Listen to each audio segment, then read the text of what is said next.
সেবার অপরাধ। ভগবানের মন্দিরে ভগবানের সামনে বসে ভগবানের কথা ছাড়া অন্য যে কোনো কথা সেটা অপরাধ।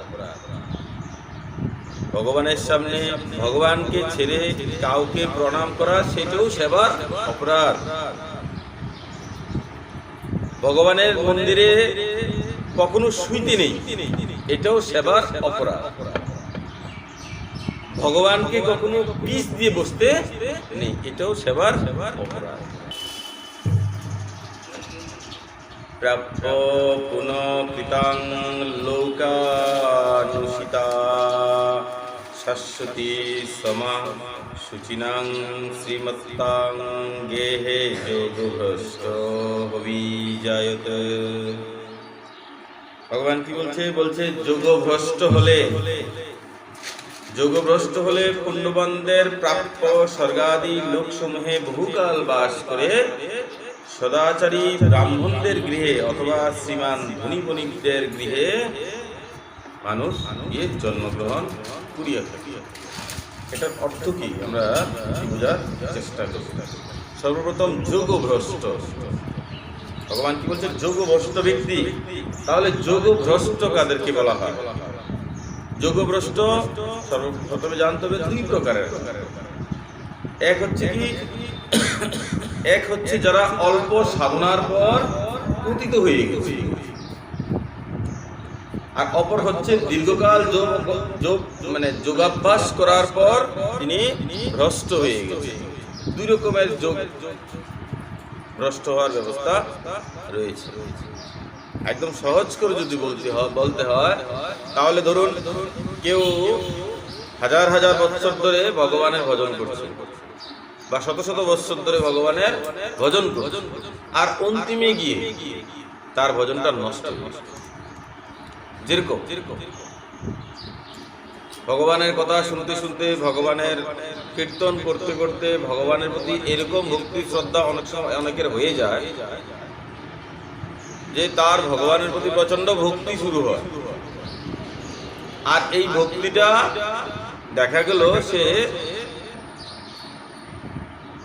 কেউ 5 বছর ধরে রাখলো, কেউ 10 বছর বা 20 বছর এরকম ভাবে ধরে রাখতে পেরেছে, কিন্তু অন্তে মানে তার মৃত্যুর ঠিক আগ মুহূর্তে 2, 4, 5, 6 মাস বা 1-2 বছর আগে, সে তো জানে না কখন করবে, তো এর আগ মুহূর্তে কি হলো বলে তার এই যে সাধনাটা সেটা নষ্ট হয়ে গেছে। এখন আর সে নিরামিষ খাচ্ছে না, এখন আর সে ভগবানের মন্দিরে যায় না। এরকম হয়তো তাদের কি বলা হয় বলে যোগ থেকে সে ভ্রষ্ট পড়ে গেছে, পতিত হয়ে গেছে। এরকম সংসারে প্রচুর জীব আছে। আরেক প্রকারেরও হয়, সেটা কি কেউ ধরুন অল্প কিছুদিন ধরে ভগবানের ভজন করছে, কেউ কি করছে বলে অল্প কিছুদিন ধরে ভগবানের ভজন করছে, সাধন করছে, আর হঠাৎ করে সে সেখান থেকে পড়ে গেছে বলে আর ভালো লাগে না। যে কোনো একটা সমস্যা হলো তার জীবনে, তার জন্য সে ভগবানের ভজন সাধন এখন আর করে না, এটাকেও যোগভ্রষ্ট বলা বলে। তাহলে তাদের কি গতি হয়? ভগবান এই কথাটাই এখানে বলছে। দেখুন, আমাদের জীবনের যত রকমের সমস্যা আছে, যত রকম মানব জীবনের যত রকমের প্রশ্ন আছে, সমস্যা আছে, সমস্ত সমস্যার সমাধান এই ভগবত গীতায় ভগবান পরিষ্কার করে দেন। মনে প্রশ্ন আসতে পারে, তাহলে এই অবস্থা আমার কি হবে? আমি তো বেশি দিন ভজন করতে পারিনি, আমি হয়তো কেউ ধরুন মনে মনে ভাববে যে আমি হয়তো 2 বছর ভজন করেছি, আর করতে পারিনি। আগে করতাম একাদশী, অনেকে বলে না আগে খুব করতাম, আগে মন্দিরে যেতাম, এখন আর আগের মতো যাওয়া হচ্ছে না। এই সংসার নিয়েই থাকতে হয় বা ওই কাজেই থাকতে হয়, এখন আর আগের মতো হয় না। হ্যাঁ, অনেক হয়েছে, 1-1.5 বছর আমিও নিরামিষ খেয়েছি, এখন আর পারছি না। কোনো না কোনো কারণে মায়ার মধ্যে আছে তো, সংসারে আছে তো, বিষয়ের মধ্যে, তার জন্য ওই সংসার বা মায়া বা বিষয় এইগুলি চক্করে পড়ে, ওটা তার দোষ নয়। কেউ ইচ্ছা করে মায়ার মধ্যে প্রবেশ করতে চায় না। আপনি চান? আমিও চাই যেন সবসময় ভগবানের মন্দিরে থাকতে পারি, অনেকক্ষণ যেন থাকতে পারি। কিন্তু ওই যে মায়া, সেই মায়া, এই যে বিষয় বাসনা, এইগুলি আমাদের মাথার মধ্যে বসে থাকে। বলে কখন এখান থেকে উঠবো, কখন এখান থেকে উঠবো আর বাড়িতে যাবো, আজকে তো বাজারটা করতে হবে, তাই তো? আপনাকেও করতে হবে, আমাকেও করতে হবে। কখন গিয়ে রান্না বান্না হবে, ভালো ভালো আজকে খাওয়া হবে। তো এই যে কাজগুলি, এইগুলি সংসারিক জীবের, এগুলি থাকবেই। আমরা না চাইলেও এগুলি আমাদের করতে হয়, নাকি? ঠিক তদ্রুপ কেউ ভজন করছে, দীর্ঘ 2, 4, 5, 10 বছর ভজন করছে। হঠাৎ করে ডাক্তার তাকে বলেছে না, অসুস্থ হয়ে গেছে, হাসপাতালে ভর্তি। এবার ডাক্তার তাকে বলেছে, বলে কি, বলে এখন আর নিরামিষ খাওয়া যাবে না, এখন তাকে আমিষ খাওয়া। বলো তো অনেক ডাক্তার। আচ্ছা, বলো এটার পেছনে যে কি শাস্ত্রের যুক্তি আমি জানি না, কিন্তু তিনি যেহেতু আমিষ খান, তার জন্য তিনি আরেকজনকে আমিষের কথা বলিয়া থাকি। বলে আমিষ খাও, তাহলে কি হবে? বলে সে সুস্থ হয়ে যাবে। আর সেই ডাক্তার বাবুর কথা শুনে সেই ব্যক্তিকে আমিষ খাওয়ানো শুরু করে দিল। আর সেই ব্যক্তি আর কিছু না করছে না, বলে ঠিক আছে খাই। এই যে করছে, সে ভজন থেকে পতিত হয়ে গেছে, নষ্ট হয়ে গেছে, কোনো কুচক্রে পড়ে গেছে, কোনো খারাপ নেশায় পড়ে গেছে, ওই যে সঙ্গদোষ হয়ে গেছে, কোনো দুষ্ট ব্যক্তির সঙ্গে চলেছে। চলতে চলতে চলতে চলতে হঠাৎ করে দেখা গেল কি খুব সাত্বিক ছিল, এবার থেকে সাত্বিকতাকে ছেড়ে ওই নেশা জাতীয় দ্রব্য ইত্যাদি গ্রহণ করা শুরু করে দিয়েছে। আর এভাবে কি হয়? বলে তার পতন হয়ে যায়। এবার সেই পতনটা কারোর অল্প দিনেও হয়, কারোর দীর্ঘদিনে হয়। আর এগুলি কেন হয়? ওই যে মায়ার তো কারণ আছে, সঙ্গে সঙ্গে সেবার অপরাধ থাকে আমাদের। আমরা যে ভজন করছি, আমরা যে ভজন সাধন ইত্যাদি করছি, তাতে কি হয়? বলে অনেক প্রকারের ত্রিবিধ, অনেক প্রকারের সেবার অপরাধ হয়। 32 রকমের সেবার অপরাধ হয়, 32 রকম। এই অপরাধগুলির ফল স্বরূপ আমরা কি হই? আমাদের দ্বারা মহাপাপ হচ্ছে না, কিন্তু অপরাধগুলির মাধ্যমে বুঝবেন ভালো। মহাপাপ কোনটা? যেরকম জীব হত্যা মহাপাপ, কাউকে মেরে দেওয়া, কাউর ধন সম্পত্তি লুট করা, এগুলো হচ্ছে মহাপাপ। কিন্তু ওই যে ছোট ছোট সেবার অপরাধ যেরকম এখানে হচ্ছে, কিরকম? যেমন এই যে তুমি বসে আছো, কখনো খালি ফ্লোরে ভগবানের কথাও শুনতে নেই, এটাও অপরাধ। তাহলে বলে কোনো একটা চাদর চাটাই বসে ভগবানের কথা শ্রবণ করতে হয়, না হলে কি হয়? বলে আর কানেকশন হয়ে যাচ্ছে, তো তোমার কথাগুলি তোমার কান দিয়ে শ্রবণ করবে, কিন্তু ওই নিচে দিয়ে আবার সবগুলি মাটির মধ্যে প্রবেশ করবে। তার জন্য একটা আবরণ দিতে হবে, বুঝলে? আরো অনেক রকম আছে। যেরকম আমরা যখন পাঠ শ্রবণ করি, তখন আমাদের মনোযোগ থাকা কোথায় দরকার? বলে পাঠের মধ্যে, নাকি? কিন্তু যেই না কেউ আসলো, আমাদের চোখগুলি কোথায় যায়? বলে ওর দিকে তাকায়। সে কি করছে? হাত থেকে থালা পড়ে গেল, সবাই তার দিকে তাকিয়ে, কোনো প্রয়োজন নেই। এটা কেন? এটা হচ্ছে আমাদের মনোযোগ, এটাও সেবার অপরাধের মধ্যেই পড়ছে। অনেক কিছু নিয়ম আছে। তাহলে কি করবো? আমি কি ভগবানকে ফুল দেবো না? অবশ্যই দেবে। ভগবানের মন্দিরে প্রবেশ করার জন্য 2-3টা দরজা থাকে। প্রয়োজনই নেই যে যেখানে ক্লাস হচ্ছে সেখানে এসে ডিস্টার্ব করার। পেছনের দরজা আছে, ওইখান দিয়ে প্রভুজিকে বলো। তাহলে কি হয়? বিঘ্ন ঘটে। এগুলি সেবার অপরাধ। ভগবানের মন্দিরে ভগবানের সামনে বসে ভগবানের কথা ছাড়া অন্য যে কোনো কথা সেটা অপরাধ। ভগবানের সামনে ভগবানকে ছেড়ে কাউকে প্রণাম করা, সেটাও সেবার অপরাধ। ভগবানের মন্দিরে কখনো শুইতে নেই, এটাও সেবার অপরাধ। ভগবানকে কখনো পিছ দিয়ে বসতে নেই, এটাও সেবার অপরাধ। এগুলি করতে নেই। বলে করলে কি হয়? বলে এখন টের পাবে না, পাবে সময় হলে সব ঠিক থাকবে, শুধু আসলে।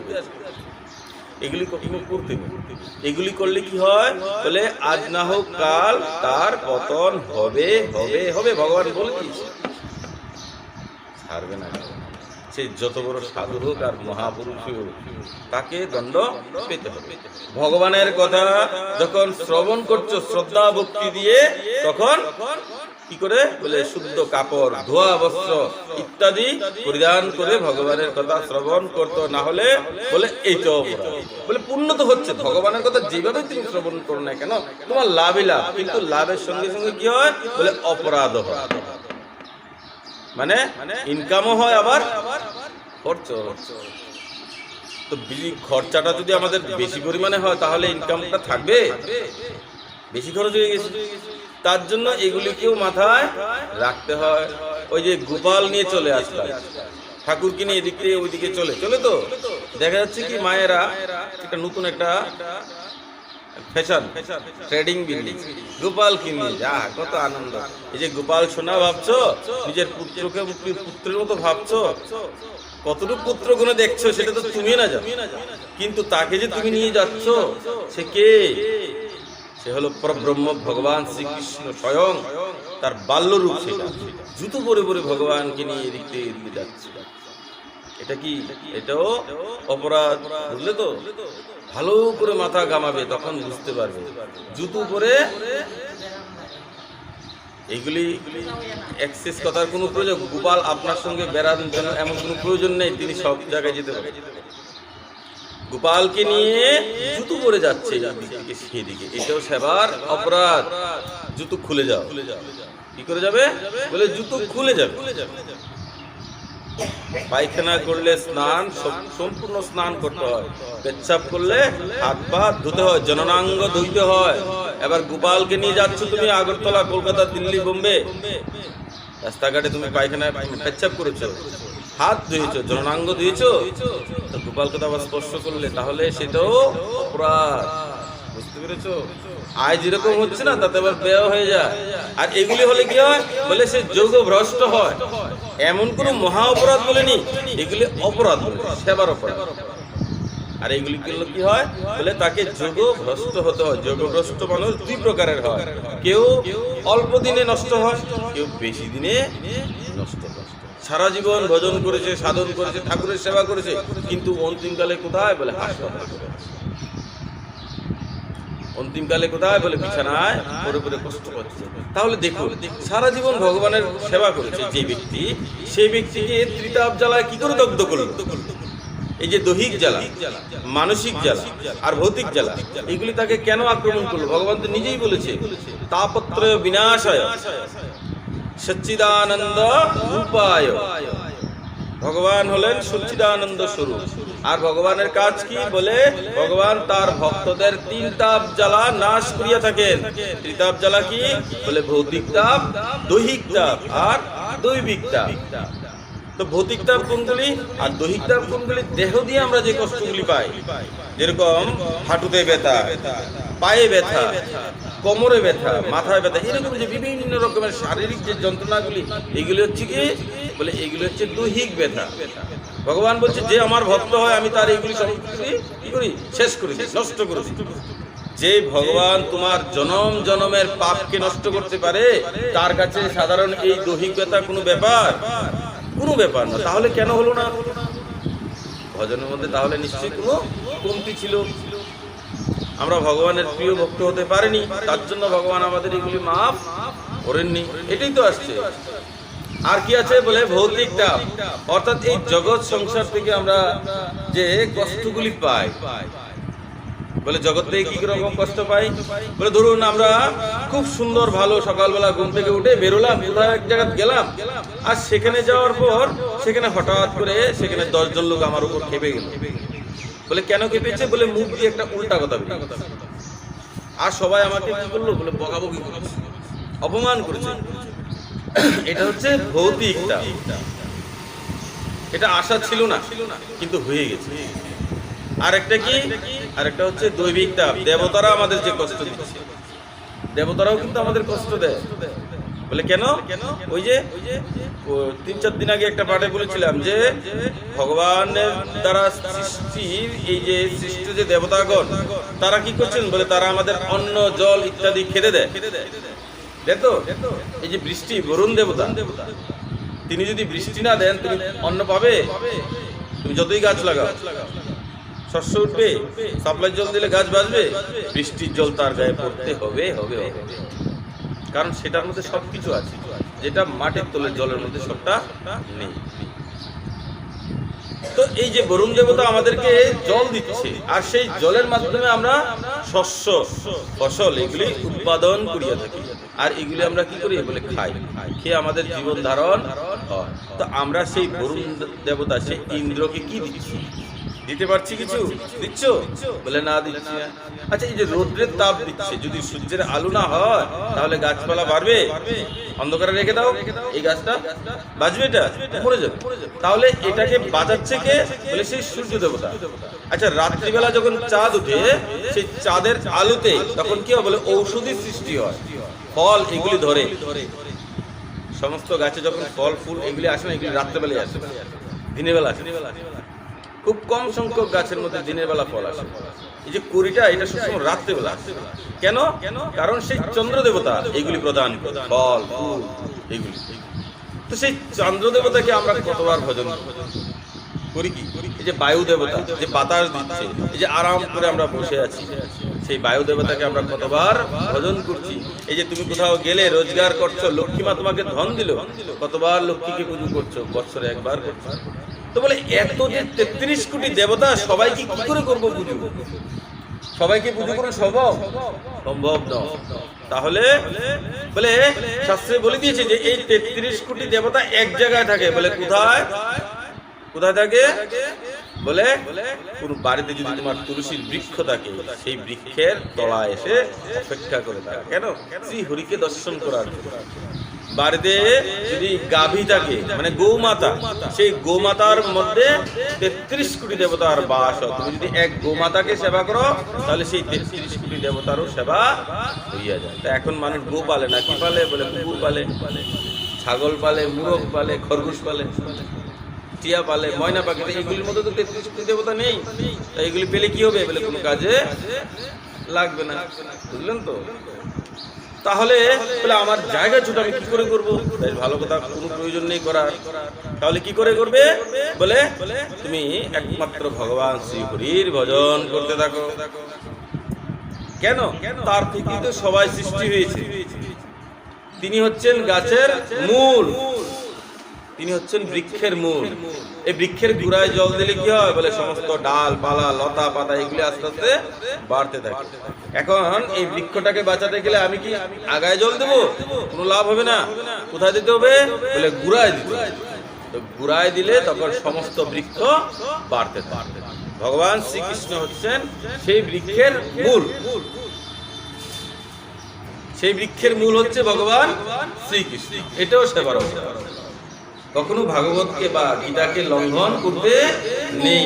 পেছন থেকে প্রণাম করবে। তোমার একজনের প্রণামের জন্য 10 জনের ক্ষতি হচ্ছে। রাধে রাধে। বুঝলে তো?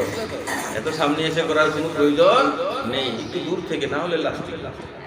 ঠিক আছে? তাহলে কি হয়? বলে বিঘ্ন হয়। মহাপরাধ না, এগুলি সেবার অপরাধের মধ্যে পড়ে, মাথায় রাখতে হবে। ঠিক আছে? সারাদিন জগন্নাথকে দেখো, ওই যখন পাঠটা হয় না তখন ডিস্টার্বটা করলে কি হয়? বলে বিঘ্ন।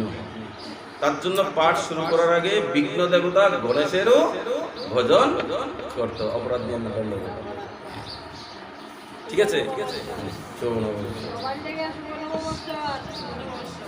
তাহলে কি হয়? দেখলেন তো, যেই প্রসঙ্গটাতে ছিলাম না সেইখান থেকে নষ্ট হয়ে গেছে। এটা হচ্ছে বিঘ্ন। তার জন্য বলি পাঠের মধ্যে এগুলি করলে আমার প্রচন্ড অসুবিধা হয়। আমি যেখানে ছিলাম না সেখান থেকে আবার ধরে গেছি, কই জানি ছিলাম। তো যাই হোক, এই সেবার অপরাধ যদি আমাদের লেগে থাকে তাহলে কি হয়? আমাদের সেখান থেকে পড়তে হয়, যোগভ্রষ্ট হয়ে যেতে হয়। আর যোগভ্রষ্ট হয়ে গেলে তখন আমাদের ভজন সাধন নষ্ট হয়। তখন আমাদের কি হয়? ভজন নষ্ট হয়, সাধন নষ্ট হয়। আচ্ছা, নষ্ট হয়ে গেলে কি হয়? তাহলে তখন আর ভজনে মন লাগে না, তখন আর মালা করার ইচ্ছা হয় না, তখন আর মন্দিরে যাওয়ার ইচ্ছা হয় না। এগুলি হয়, অনেকের মধ্যেই হয়। বলেন আর তার অন্তর্জাল। আচ্ছা, তাহলে এই যোগভ্রষ্ট হওয়ার পর তাদের কি গতি হয় এটাও তো জানার প্রয়োজন। ভগবান কি বলছে? বলছে অল্প সাধনার পর যারা পতিত হয়ে গেছে, খুব মন দিয়ে শুনবে, যারা অল্প সাধন ভজন করেছে আর করার পর যাদের পতন হয়ে গেছে তারা উচ্চ লোকে যায়। কোথায় যায়? উচ্চ লোকে যায়। উচ্চ লোক কোথায়? উচ্চ লোক কোনখানে আছে? এটা হলো ভূলোক, পৃথিবী। নিচে আছে কি অধলোক, মানে নিম্ন লোকগুলি নিচে আছে। উচ্চ লোক কোথায়? উপরের দিকে। সহজ উত্তর। আচ্ছা, উচ্চ লোকের মধ্যে এক দুটার নাম আমরা জানবো কি? পারি? জানি? বলুন তো উচ্চ লোকে কি কি আছে? এক দুটা লোকের নাম বলুন। সবার আগে সবাই জানে একটা জিনিস, কি? স্বর্গ। প্রথম যে লোকটা, প্রথম না মানে একটা লোকের নাম সবাই জানে, সেটা হচ্ছে কি স্বর্গলোক। এছাড়াও তো আছে, এছাড়া আছে কি পিতৃলোক, মাতৃলোক, জনলোক, তপলোক, মহরলোক, ব্রহ্মলোক, উপরে 7টি লোক আছে। এছাড়াও আছে ধ্রুবলোক, সূর্যলোক, চন্দ্রলোক, সপ্তঋষির লোক। 7টা তারা থাকে না, একসঙ্গে থাকে। এগুলো কিন্তু একটা একটা আমাদের এই পৃথিবীর মধ্যেই এক একটা গ্রহ। মঙ্গল গ্রহ, কত কিছু আছে, অসংখ্য। কয়টার নাম মনে রাখবে? তো যেগুলি মেইন মেইন। তো ভগবান কি বলছে? যারা অল্প সাধনা করার পর পড়ে গেছে তারা কোথায় যায়? বলে তাদের কোনো এমন ক্ষতি হয় না, কিন্তু হ্যাঁ তারা একটা ভালো জায়গায় যায়। বলে কোথায় যায়? বলে উচ্চ লোকে যায়। আর উচ্চ লোকে গিয়ে কি করে? সেখানে তারা প্রবেশ। তুমি যতটুকু ভজন করেছো, চাই করেছো, তার পরিণাম স্বরূপ তুমি কোথায় যাবে? বলে উচ্চ লোকে যাবে। উচ্চ লোকে যাওয়ার পর সেখানে ভোগ্য মানে ভোগ করার সমস্ত সুযোগ সুবিধা তুমি সেখানে পেয়ে যাবে। যেরকম বলে কি কি ভোগ করবো? বলে এখানে থাকা অবস্থায় যেই বাসনাগুলি তোমার মনে হয়েছে, কিন্তু হয়তো অর্থের কারণে বা এই সমস্যা ওই সমস্যা, এই নেই সেই বিভিন্ন কারণবশত তোমার সেই ইচ্ছাগুলি পূরণ হয়, সেই ইচ্ছাগুলি তুমি সেখানে সুদে আসলে পূরণ করতে পারবে। বুঝলে তো? সেটার নাম হচ্ছে সেই ভোগের জায়গা। সেখানে ভোগ করতে পারবে, কিন্তু গোবিন্দের গুণগান করতে পারবে না, ভগবানের নাম গুণ ইত্যাদি করতে পারবে না, করার ইচ্ছাও হবে না, আর করতে পারবে। সেখানে কি করবে? বলে ভোগ। ইচ্ছা মতো ঘুমাতে পারবে, ইচ্ছা মতো খেতে পারবে, কোনো রোগ হবে না। সারাদিন ঘুমিয়ে থাকলো, সারা দিন রাত বলে আমি সবসময় ঘুমিয়ে কাটাবো 3-4 দিন 5 দিন, তারপরে তোমার শরীরে রোগ আসবে, জরাগ্রস্ত এগুলো আসবে। খুব আরামসে ঘুমাও, কন্টিনিউ এসি চালিয়ে রাখতে হবে, কোনো সমস্যা নেই। ভোগ করো, এটা হচ্ছে ভোগের জায়গা। বলে আমার মাথার মধ্যে সোনার মুকুট থাকতে হবে, কোনো অসুবিধা নেই, সবসময় 24 আওয়ার্স তোমার কাছে এগুলি থাকবে। যেরকম কোনো 5 স্টার হোটেলে গেলে মানুষ যখন যায় হোটেলে, তখন কি হয়? বলে সেখানে সমস্ত ব্যবস্থা থাকে, জুতোগুলি পর্যন্ত কেউ না কেউ এসে পুড়িয়ে দেয়, তোমাকে কিচ্ছু করতে হবে। ঠিক তো, সেখানে যাওয়ার পর মানুষ সমস্ত রকমের সুযোগ সুবিধা ভোগ এগুলি করতে পারে, কিন্তু কতদিন, কতক্ষণ? যতক্ষণ পকেটে টাকা থাকে, অর্থাৎ যতক্ষণ পুণ্যগুলি সঙ্গে থাকবে। যেই পুণ্য শেষ, সঙ্গে সঙ্গে তোমাকে কি করবে? বলে আগের দিনে বলে দেবে, বলে কালকে তোমাকে এখান থেকে যেতে হবে। বলে কোথায়? বলে তোমার পুণ্য শেষ হয়ে গেছে। বলে আর 2টা দিন, বলে 2টা দিন তো ছাড়ো, 2 মিনিট দাও, তোমাকে চেক আউট করতেই হবে। ঠিক তো, পুণ্য যখন শেষ হয়ে যাবে তখন কি হবে? বলে তাকে সেখান থেকে চলে আসবে। আচ্ছা, এবার চলে আসার পর কোথায় যাবে? এবার সেই ব্যক্তি তো অপরাধ কম করেছে জীবনে, কারণ সে পুণ্যবান ছিল, তাই তো? সে ভজন করেছে, ভজন করা ব্যক্তি বেশি একটা অপরাধ করে না আমার দৃষ্টিতে। তাহলে তার নিচের লোকে যেতে হবে না, যেহেতু সে অপরাধ বেশি একটা করে। তাহলে সে কোথায় যাবে? এখানে ভগবান বলছে সে যদি সদাচারী হইয়া থাকে আর পুণ্যতা নষ্ট হয়ে গেছে, কিন্তু স্বর্গলোক ইত্যাদি ভোগ করেছে, সূর্যলোকে গিয়ে দীর্ঘদিন থেকে গেছে, সোমরস ইত্যাদি পান করেছে, তারপর তার পুণ্য শেষ হওয়ার পর সে সেখান থেকে নেমে আসবে। কোথায় আসবে? এই পৃথিবীতে আবার এসে তার জন্ম ইয়া থাকে, তাকে নিচের লোকে যেতে হবে, এটা কমসে কম কনফার্ম থাকে। বলেন এই পৃথিবীতে কোথায় আসবে? বলে এই পৃথিবীতে এসে কোন সদাচারী ব্রাহ্মণের ঘরে, কোন বৈষ্ণবের ঘরে, কোন সাধু মহাপুরুষের ঘরে তার জন্ম হইয়া থাকে। বলো রাধে রাধে। কোন ধনবান ব্যক্তির ঘরে তার জন্ম হবে। কার ঘরে? কোন ধনবান ব্যক্তি, অনেক পয়সাওয়ালা আছে না এরকম? দেখুন হাসপাতালে একসঙ্গে 10টা বাচ্চা হচ্ছে, 100টা বাচ্চা হচ্ছে। কোন বাচ্চা কার ঘরে আসবে কেউ জানে না, কিন্তু তিনি জানেন তো, ভগবান তো সব জানেন। দেখা গেল কি কেউ একদম ধনবানের ঘরে জন্ম হয়েছে, জন্ম থেকে সে সোনার চামিচটা মুখে নিয়ে জন্ম হয়েছে। তাকে দেখার জন্য মানুষ কত আনন্দ। তাকে যখন মুখ দর্শন করতে আসে না, সূর্য দর্শন করতে আসে, মানুষজন মুখ তার দর্শন করে, তখন থেকে তার জন্য দামি দামি উপহার, দামি দামি খেলনা, কত কিছু। তার জন্য আলাদা একটা নতুন রুম তৈরি হয়ে যায়। বলে বাচ্চার জন্য একটা নতুন রুম, মানে বাচ্চা এখনো হয়নি, তার মাতা পিতা আত্মীয় স্বজন মিলে কি করে বলে ঘরটাকে এরকম ভাবে সাজায় যেন একটা মানে বাচ্চার পরিবেশ তৈরি করে দেয়। আর এরকম বাচ্চাও হয়, পাশাপাশি এরকম বাচ্চাও হয়। সেই বাচ্চাকে হওয়ার পর সেই বাচ্চার মা তাকে স্তনপান কি করে করাবে সেই শক্তিটা পর্যন্ত তার নেই। বলে কেন? বলে সে নিজেই খেতে পায় না, তার দুগ্ধের মধ্যে স্তনে মানে সেই স্তনের মধ্যে দুগ্ধ আসবে কি করে? সে নিজেই অপুষ্টিতে আছে, কষ্টে আছে, গরিব। গরিব নয় শুধু, প্রচন্ড দুঃখে আছে। তখন সেই বাচ্চার কি হয়?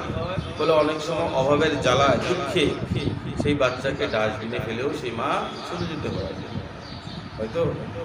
দেখুন একই সময় দুইটা বাচ্চার জন্ম হলো। কোন বাচ্চা বড়লোকের ঘরে, ধনবানের ঘরে খুব সুখে পালিত হচ্ছে, আর একটা বাচ্চা অভাবে কষ্টে ডাস্টবিনে পড়ে। এরকম কেন হয়েছে? বলে যার যার কর্মের ফল অনুযায়ী সে এরকম দেহ প্রাপ্ত হয়েছে।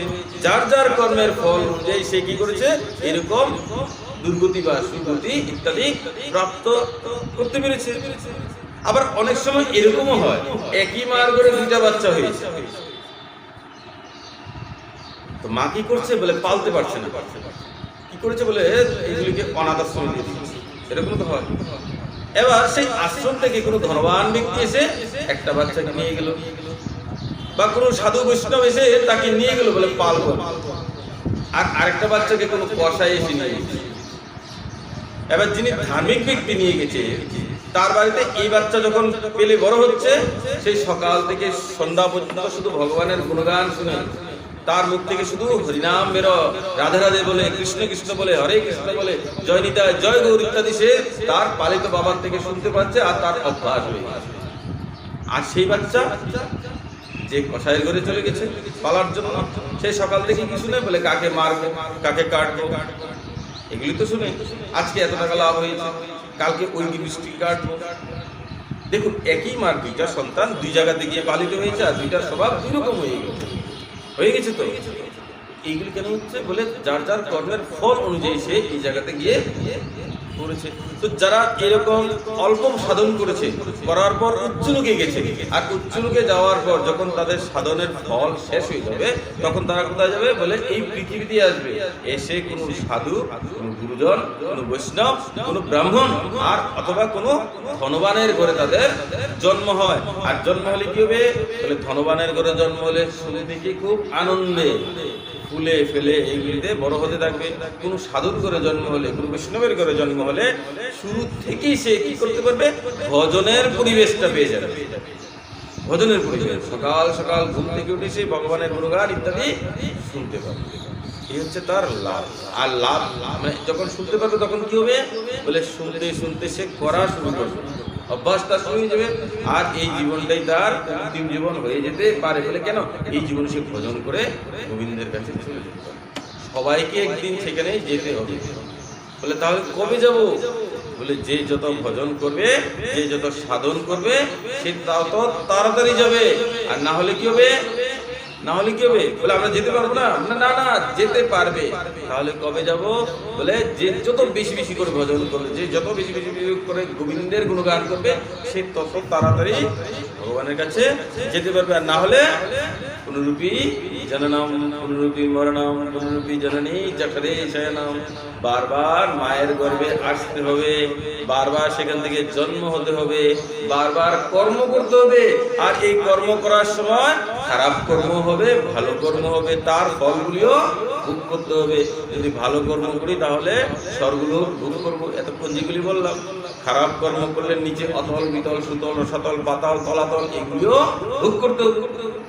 আর এইভাবে কখনো মানব, কখনো দানব, কখনো পশু পাখি পক্ষী কীট পতঙ্গ বৃক্ষ এইগুলি রূপে জন্মগ্রহণ করে 84 লক্ষের চক্করে ঘুরতে থাকতো। এগুলি ঘুরে কি লাভ? লাভ আছে কোনো? তার জন্য কি করব? বলে সময় থাকতে থাকতে ভগবানের ভজন শুরু করে দেবো। আর যদি সময় থাকতে থাকতে আমরা ভগবানের ভজন শুরু করে দিই তাহলে কি হবে? বলে গোবিন্দকে আমরা পেয়ে যাবো, এই জীবনেই পেয়ে যাবো। তো আজকে এই বৎসরের প্রথম দিনে সবার কাছে একটাই প্রার্থনা করব, আপনারা বেশি বেশি করে হরিনাম জপ করবেন। আর এখন যে তাপ রৌদ্রে, আজ থেকে সবাই তুলসীর বৃক্ষের মধ্যে প্রত্যেক দিন জল ইত্যাদি অর্পণ করবেন। যে রৌদ্রের তাপ, তুলসীর মধ্যে সবসময় জল দেবে। আর যদি বলছি রৌদ্রের তাপ, তো সেই জল শুকিয়ে যাবে, তাহলে কি করব? বলে ঘটি টটি ইত্যাদি একটু ফুটো করে ঝরা এগুলিকে বেঁধে রাখবেন। হ্যাঁ, ঝরাটা ভর্তি করে রাখবেন, সবসময় কন্টিনিউ দিতে থাকবেন। ফিল্টারে যেরকম জল দিতে হয়, কোনো সময় টময় নাই। আচ্ছা,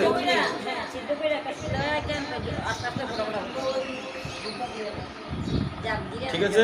তো সবসময় যেন এটার মধ্যে জল থাকে। কেন? এক ফোঁটা করে জল যেন সেই তুলসীর বৃক্ষের গায়ে পড়তে থাকে। আর তুলসী মা যখন প্রসন্ন হয়ে যাবে তখন সেই ভক্তকে কি দেবে? বলে গোবিন্দের পরাভক্তি দেবে। ঠিক আছে, এগুলি করতে থাকবেন, চেষ্টা করবেন। এই 1 মাস কিন্তু ব্রত, এই বৈশাখ মাসে এটা কিন্তু ব্রত। আর এই ব্রতের মধ্যে কিন্তু পুরো 1 মাস নিরামিষ খেতে হবে। যদি সম্ভব হয় সেটাও পালন করবেন। ঠিক আছে, এই কথাগুলি বলে আজকে শ্রীপাঠের আমরা এখানেই বিশ্রাম দিয়ে দিলাম। বলে ভক্তবৎসল ভগবান কি শ্রীমদ্ ভগবদ গীতায় প্রেমানন্দে হরি হরি বল।